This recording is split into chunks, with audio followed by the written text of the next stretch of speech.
Le président Emmanuel Macron a des mots très très forts contre les non-vaccinés.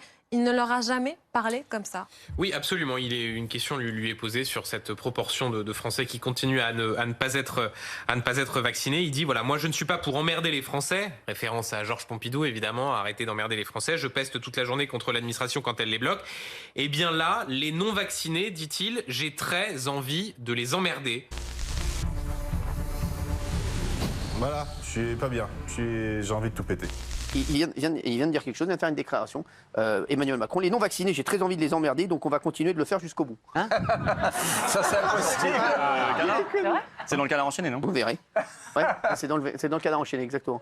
Ah, c'est ça, vous l'avez vu? non, mais les termes, c'est pas ça, les mots. Ah, non, mais si, mais c'était des off, c'est des off. Il n'est pas venu à la télé, il n'a pas fait bonsoir, français. Non, mais qu'est-ce que c'est que cette langue? Scène surréaliste à l'Assemblée nationale cette nuit. On suspend. L'opposition vient d'obtenir la suspension du débat sur le pass vaccinal contre l'avis du gouvernement. Les députés de la majorité, normalement au centre de l'hémicycle, n'étaient pas assez nombreux. Le ministre de la Santé est furieux. Alors, Montiel, porte-parole du gouvernement, qu'est-ce que vous avez à dire à Florian Philippe? À chaque fois que vous dites ça, évidemment, ça décrédibilise ce que je dis derrière. Non, on rigole, non, allez-y. Je suis content que ça ressuscite cette affaire, M. Philippot, qui avait disparu des cadrans, donc c'est pas mal de le revoir. Lui, je crois, c'est à vous de juger. Moi, je croyais que vous étiez toujours un vidéo gag, alors. Cédric, flingueur. Comme les tontons. Qu'a donc bien pu vouloir dire ce député à Olivier Véran aujourd'hui à l'Assemblée? Aujourd'hui, il y aurait 15 000 médecins de plus dans le pays. 15 000. Vous imaginez combien de réanimateurs ça nous fait en plus? A-t-il voulu lui dire allez plus vite? On se dépêche, monsieur le ministre, on va être en retard. Ou, eh dis donc, j'ai une de ces dalles, je mangerais bien des pâtes, moi, des spaghettis. À moins qu'il ne s'agisse de la troisième proposition à laquelle tout le monde pense, mais que la décence m'interdit de dire à une heure de grande écoute.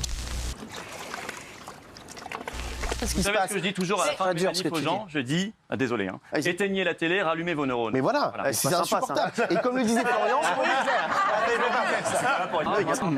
non mais si t'es venu ici pour te foutre de ma gueule, je le dis. Non mais Florian, je t'invite gentiment, tu me dis qu'il faut éteindre la télé. Ah, bravo Florian. Et comme le disait Florian, c'est pas une dérive à la Pauline de ça c'est Valère. pas ma France. Ça c'est pas ma France. Les débats se seront finalement achevés à minuit, mais ils ont été vifs et notamment marqués par l'intervention de ce député atteint de Covid long et sous respirateur. On peut brandir la liberté dans tous les sens, mais la liberté, ça n'est pas un ensemble de droits, c'est un équilibre juste entre les droits et les devoirs. Ma liberté aujourd'hui, vous voyez, elle est là. C'est 30 cm de câble et 3 kg de matériel que je porte 24 heures sur 24 jusqu'à la fin de mes jours.